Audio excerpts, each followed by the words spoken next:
Tito Mars trending at pinuna umano ng mga netizens ang sardines eating challenge niya.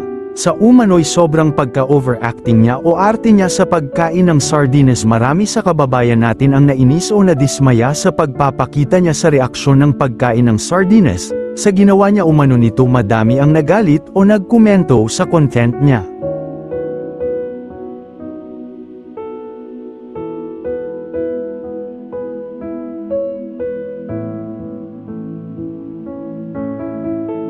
Dito nga ay tingnan natin kung gaano daw kaarte sa pagkain ng sardines si Tito Mars.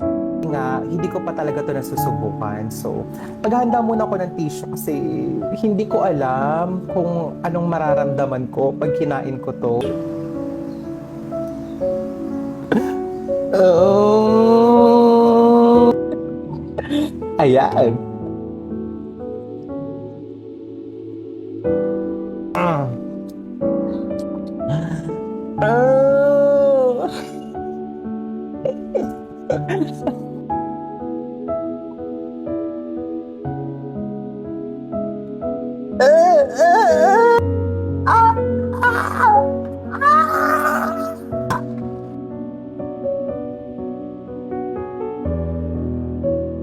Ano siya? Oh. Ay, ala. Ay.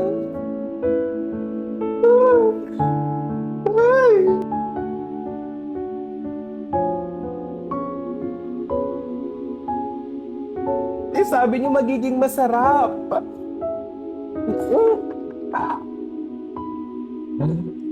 Sardinas.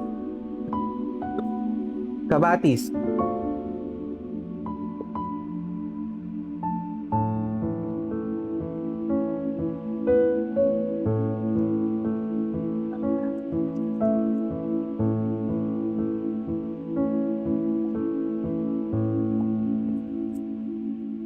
Hindi ako nag-alerte.